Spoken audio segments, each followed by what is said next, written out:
lang namatay ah! Ha? Oo, galit kami sa inyong lahat dahil mga Inglaterra kayo at kayo nanganganting sa amin. Pero ang lumabag sa batas, lalo pat pumatay ng tao, hindi kami ganon. May takot kami sa Diyos! Bakit siya umiiyak? Guilty? Tangi pala kayo eh! Umiiyak ako dahil sa pagtatanggol sa akin ni Cheche dahil tunay ko siyang kaibigan. Bakit kayo?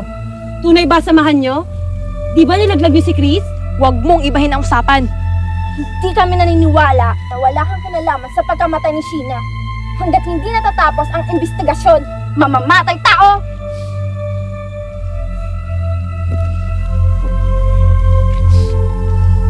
Hindi ko naman talaga ginawa yun eh. Diba, Ira? Maniwala kayo, hindi ko ginawa yun. Naniniwala kami sa'yo.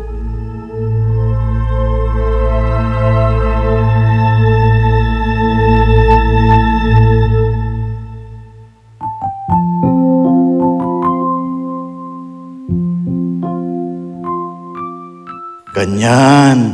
Magkagulo kayo hanggang sa bumaksak ang kumpanya ni Arsenio.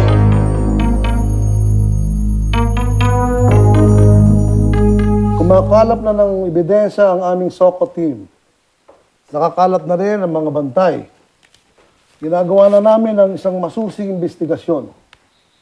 Ang kailangan na lang namin ay ang inyong full cooperation. Sige po, Hepe. Sabihin nyo lang po kung may kailangan pa kayo.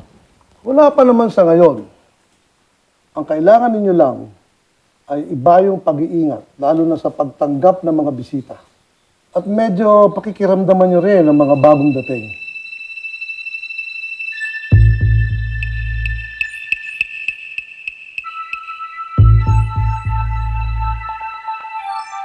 Lahat na lang yata ng tao.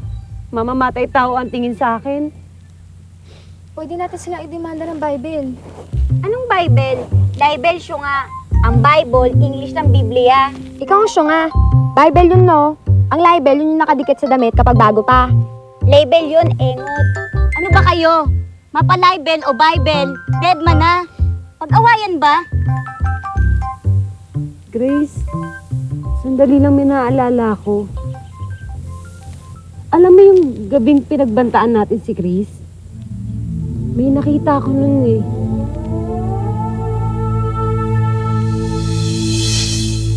Sandali lang.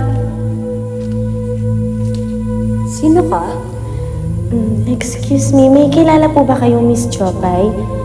Hinahanap ko po kasi siya eh. Kaibigan niya po ako. Kasama niya ako sa Maynila.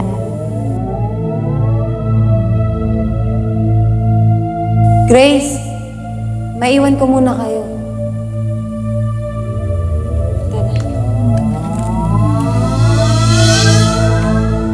Hindi kaya ang Alpha na yun ng killer? Pero, anong motibo niya? Girls, hindi natin alam kung ano ang takbo ng utak ng mga killer. Pwedeng may dahilan, pwede ring wala. Anong gagawin natin para malaman kung wala siyang kinalaman? Dapat kaibigan natin si Aifa.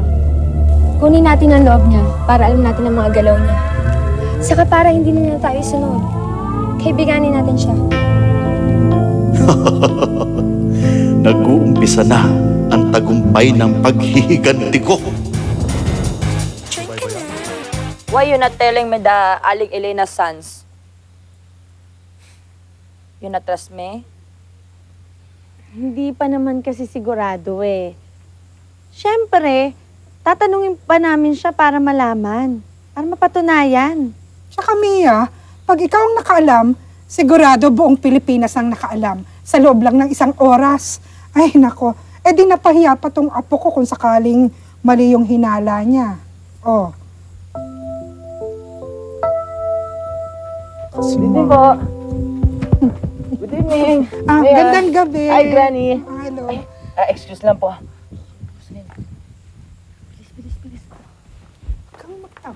Kuko, kanina ka pa hinahanap ni Sir Yuri. Ikaw naman, Rosaline, kanina ka parang hinahanap ni Sir Marco. Tara na sa Lagos. At saka pare, bad news ka mabibigla. Patay na si Sheena. Ano? Ano? Sino namatay? Narinig ko, sino namatay? Ha? Sheena po. Sheena? Ay, Si Mariosep, naku Rosaline, huwag kang babalik doon sa trabaho mo doon, ha? Lola, hindi naman po pwedeng hindi. Kasi naman, Lola, mag-iingat ako. basta apo, mag-iingat ka. Sige, alis na ho kami. Halika na, halika na. Sige po. Halika na. Mag-iingat kayo, ha? Diyos ko naman, akala ko pa naman, tapos na tong mga kaguluhan na to. Eh, bakit naman may mga ganito pang nangyayari? Alam mo, Granny Eda, I am believing myself na. Si Katrina ang may pakana ng lahat ng kaguluhan dito. At yung pagkamatay ng Sienna na yan, ay naku, day. Peling ko lang. Siya ang pumatay doon sa Sienna. Tsaka, alam mo, Granny Eda, matatahimik lang tayo dito kapag nahuli at nakulong na yan si Katrina. Opinyon ko lang naman yun, day. Bakit wala si Rosaline? Nasaan siya? Sir Marco, nagpaalam kanina nakakain lang eh. Tapos hindi mo alam kung nasaan siya pagkatapos? Eh kasi po, sir... Anong klase kang leader? Hindi mo alam saan mga tauhan mo sa oras ng trabaho? Alam mo na nga may nangyaring masama dito eh. Pinatay sa nating staff. Paano kung meron din masamang mangyari kay Rosaline? Ha?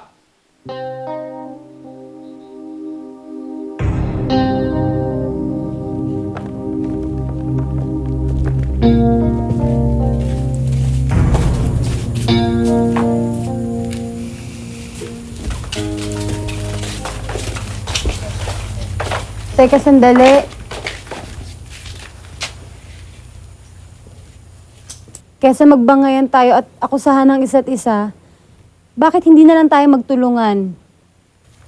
Anong ibig mo sabihin? Magtulungan tayo para mabigyang hustisya ang pagkamatay ni Sheena. Dapat malaman natin kung sino may kagagawan. Magtulungan? Nagpapatawa ka ba? Girls, wag tayo magpapabola dyan sa mamamatay tao na yan.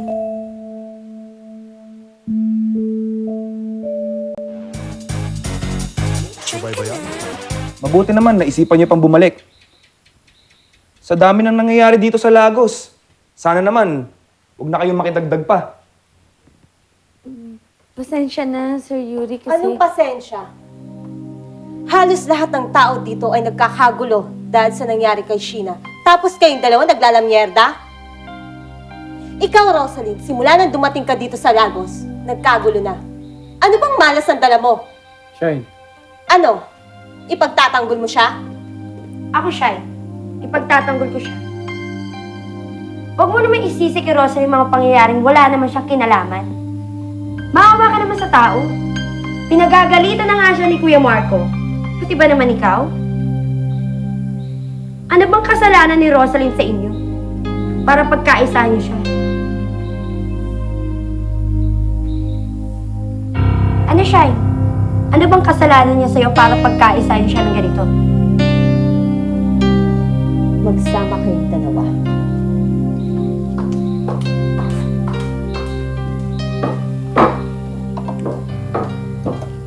Rosalie, ang tagal natin hindi nakita. Nung isang araw, nakita kong pinagagalitan ka ni Kuya Marco. Halika, magkwentuhan muna tayo. Sama ka na rin, Kuya. Excuse me, Miss Jopay. Hindi kasi pwede. Oras ng trabaho. Baka pagalitan ako ni Sir Marco eh. Mahirap nang masermonan ng amo. Bakit, Yuri? Amo din naman ako, ah. Saka si Kuya Coco. Kaya pwede, excuse mo muna kami. Eh? Bye. Let's go.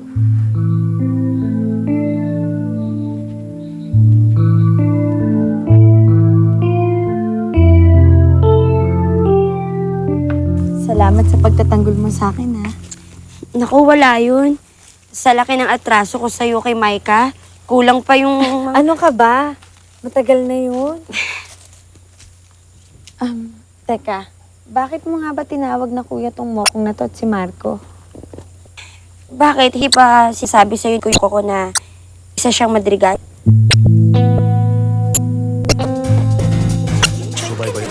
Rosaline, alam kong naguguluhan ka. Ewan ko ba dito sa mga kuya ko kung anong drama nila? Kakapatid min tatlo. Si Kuya Marco at ko, anak kami ni Mami Katrina. Si Kuya Coco naman, anak ni Daddy Arsenio. Siya yung tunay na madrigal. Tapos kami, sabit lang. Ibig sabihin... Loko ka, Bansi? Kaya pala ang dami mong alam eh. Teka, kung stepbrother mo si Marco, bakit ka galit sa kanya? Eh kasi loko-loko yan si Kuya Coco eh. Pasaway po. At si Marco, masipag, matalino, perpekto. Ay naku, yan ka na naman eh. Actually, Rosaline, nabaling kasi lahat ng attention kay Kuya Marco ni Daddy. Kasi, marunong siyang humawak ng responsibilidad. Ang sabihin mo, sip-sip. Tumigil ka na nga. O sige, kung sip-sip man siya, dapat ikaw ipinakita mo yung galing mo nang hindi ka dehado dyan. Loko-loko ka kasi. O sige, pagtanggol mo na naman yung mukong ngayon. Total, Jopay, binuking mo na rin naman yung lahat. May isa pang bagay kang di nalalaman. Ay naku kuya, kung tungkol lang yan sa masasamang ginagawa ni Mami Katrina. Alam ko na yun, no? Na siya ang pakana sa lahat ng mga masasamang nangyayari kay Aling Elena. Na tita pala natin. Pati na rin kay Aling Cecilia.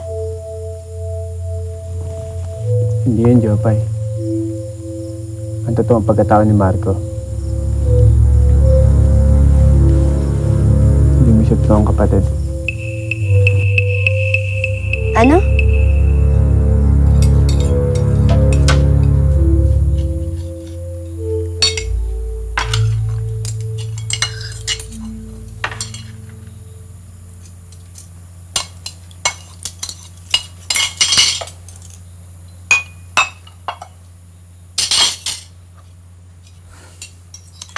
Paolo, pare. Nakakapagod nang makipag-away sa'yo eh. Pwede ba magbati na tayo? Ano man nakakayamot? Pare, hindi natin alam ang takbo ng buhay. May mga bagay tayong ginagawa na pwede natin pagsisihan habang buhay. Uy, Tukmol. Lasing ka ba? May amats ka pa yata eh. Ayon sa banal na kasulatan, kailangan nating magkapatawaran at magmahalan. Kaya pare, gusto kong malaman mo na pinapatawad na kita. At mahal kita. Pare, seryoso ka ba sa sinasabi mo? Paano mo naman naisip yung mga ganyang bagay? Kasi naisip ko, sa mga nangyayari ngayon, baka bukas makalawa, ikaw na sumunod. Kaya natatakot ako pare na baka pag wala ka na, hindi na kita makita. At saka baka multuhin mo pa ako dahil galit ka sa akin. Eh, walang yaka naman pala talaga eh. Ano ba? Uy, sorry. Paolo. Kanina ka pa dyan? Oo. Kanina pa kita hinahanap eh. Hindi rin ako magtatagal. Gusto ko lang i-sorry sa itong cellphone na binigay mo sa akin. Saka pabalik na nga pala ako sa Japan. Hindi ko rin magagamit tong cellphone. Teka lang ha. Sandali lang. Sandali lang. Ha?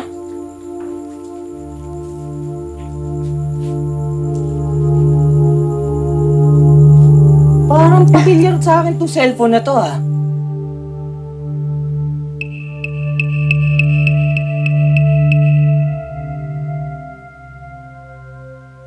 Hindi ko tunay na kapatid si Kuya Marco?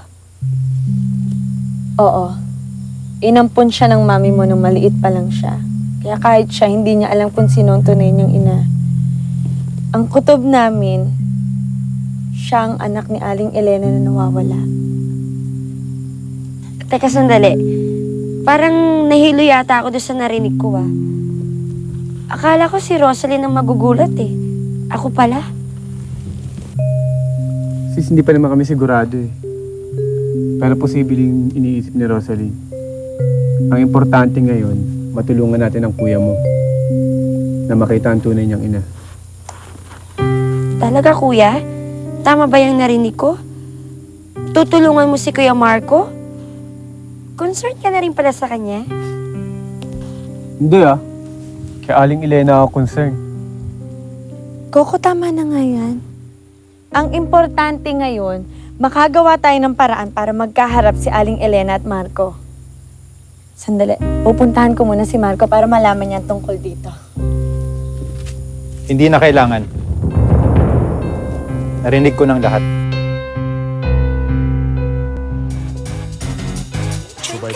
I am so happy, girl Banag, that you are calling me. So, what is the plus news there? Girl, nakita ko si Aling Elena here in Batangas. Oh, yeah. She wenting there ba kasi hanapin daw niya ang kanyang lost in spacesan at ang kanyang wetch na sister na si Katrina ba? Oh, I see. She looks desperate nga eh. Sadness. Oh, wait. Rosaline wanting to see that Aling Elena. Where did you see the sight of her, ha? Kasi ito daw si Rosaline, sigurado sa kotob niya na si Marco ang lost in space son ni Aling Elena. Really? Paano nangyari yun? You asking your mother. Di ba?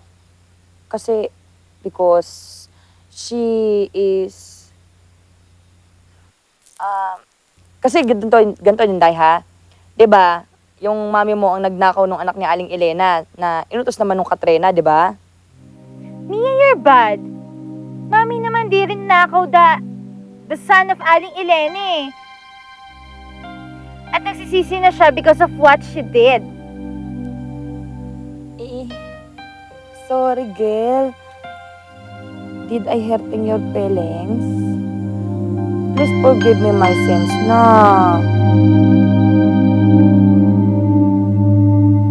Bakit yung ba pinapakailaman ng buhay ng may buhay? Hindi ko naman kayo kaano-ano ah. Kaya huwag kayong mangimasok. Oo nga naman. Bakit ba natin pag-aaksayan ng panahon ng isang taong ayaw magpatulong? Tama na nga yung pa-concern na yan.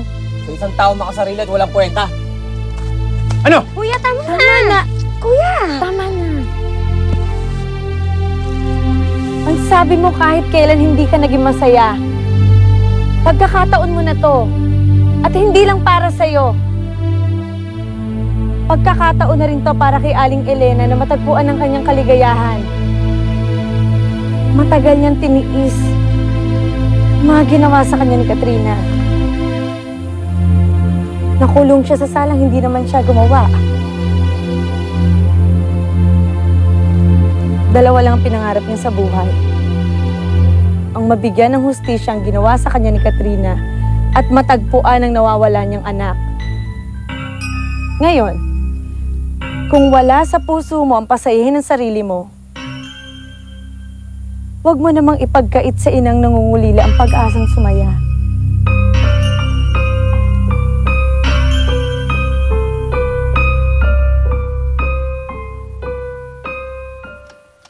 Rosaline, anak? Nay. Nay. Nay. Nay.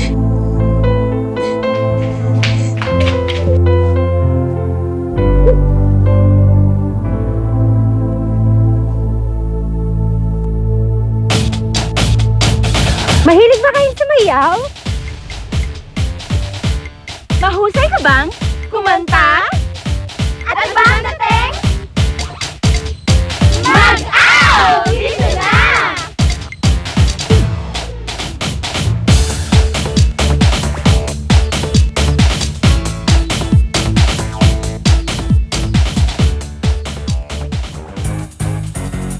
Join ka na. Punta ka na. Isla Chiquita. Let's go, halika na kayo. Bibilang na ako hanggang 3. Dahils na pwede pa jahe kayo. Bawal ang oras sa larong ito. At kung may tinatago kayo, naa-afraid ka pag-usapan to. Join ka na, hala ito mo. Ilabas totoong you. Ang buhay natin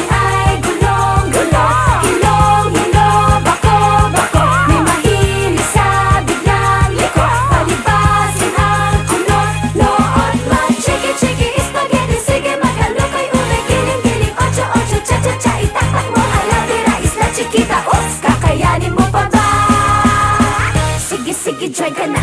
Oh, nahiya ka pa ba?